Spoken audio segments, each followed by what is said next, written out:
Hello students, आज हम classical treatment of Raman effect discuss करने वाले हैं। रमन इफेक्ट आप लोग पहले ही पढ़ चुके हैं। Raman effect is basically shift of the scatter light from its original frequency. Classical treatment में हम वो शिफ्ट जो है रमन ओरिजिनल फ्रीक्वेंसी में उसको जस्टिफाई करने वाले हैं। रमन इफेक्ट में हमें 3 फ्रीक्वेंसी मिलती है। One is eight normal frequency जो कि ओरिजिनल इलेक्ट्रोमैग्नेटिक वेव की होती है, उसको आप रेले लाइट बोलते हैं। और जो फ्रीक्वेंसी हायर वेवलेंथ की साइड होती है, जो भी वेवलेंथ, उसको हम एंटी स्ट्रोक्स लाइन बोलते हैं। और जो लोअर की तरफ होती है तो हम उसको स्ट्रोक्स लाइन बोलते हैं। क्लासिकल ट्रीटमेंट हम करेंगे अब। क्लासिकल ट्रीटमेंट के अकॉर्डिंग जब भी इलेक्ट्रिक फील्ड किसी भी मॉलिक्यूल पे अप्लाई किया जाता है तो वो मॉलिक्यूल पोलराइज हो जाता है और उसमें एक डायपोल मोमेंट प्रोड्यूस होता है।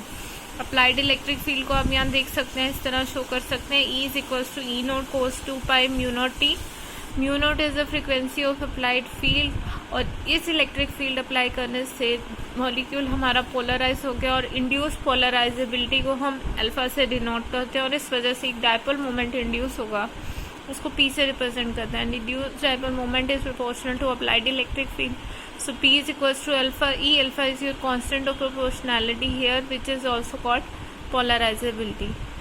E की वैल्यू होती है E note cos 2 pi mu naught T. Mu naught is the incident field. Same frequency होगी जैसे कि स्कैटरिंग इंसिडेंट फ्रिक्वेंसी से, तो हम उसको रेले स्कैटरिंग करते हैं।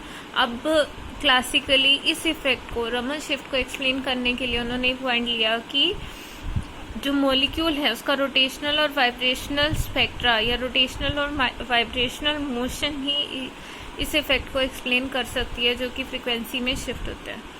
So class consider the rotation और वाइब्रेशन ऑफ मॉलिक्यूल। तो इंड्यूस डायपोल मूवमेंट में जो चेंज होगा दैट इज एक फैक्टर और इंट्रोड्यूस होगा cos 2 pi mu t plus delta. Delta यहाँ एक फेस फैक्टर है और म्यू इज द रोटेशनल और वाइब्रेशनल की मोशन की वजह से ये जो एक्स्ट्रा फ्रीक्वेंसी इंट्रोड्यूस हुई है वो है।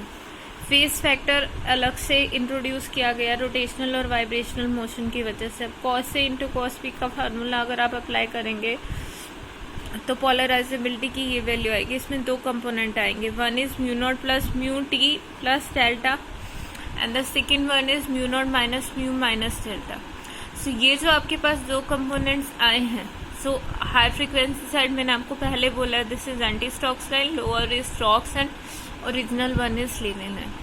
सो क्लासिकल थ्योरी ने बहुत इजीली एक्सप्लेन कर दिया कि अगर रोटेशनल और वाइब्रेशनल मोशन को अकाउंट करते हैं और वो जब इलेक्ट्रोमैग्नेटिक फील्ड के साथ कपल होती है तो आपको ये 3 फ्रीक्वेंसी कंपोनेंट मिलते हैं। बट क्लासिकल थ्योरी की रोटेशन लिमिटेशन थी कुछ।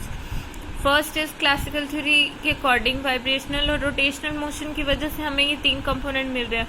बट एक्सपेरिमेंटली जब ऑब्जर्व किया गया तो ये कंपोनेंट उनके लिए भी मिले थे जिनकी रोटेशनल और वाइब्रेशनल मोशन बहुत कम थी।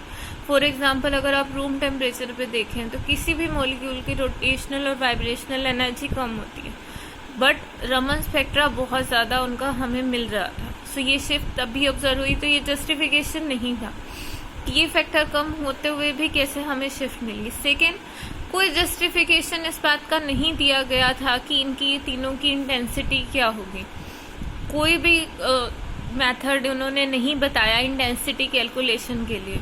सो अगर this was the second limitation. And third limitation कि अगर हमें मेथड नहीं पता सो वो ये एज्यूम कि इन दोनों की इंटेंसिटी सेम रहेगी अगर उन्होंने इसे अकाउंट नहीं किया। बट एक्चुअली में इन दोनों की इंटेंसिटी सेम नहीं रहती।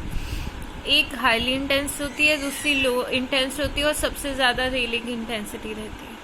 सो ये जस्टिफिकेशन क्वांटम थ्योरी से आई जो कि हम नेक्स्ट लेक्चर में डील करेंगे। So that's it for today.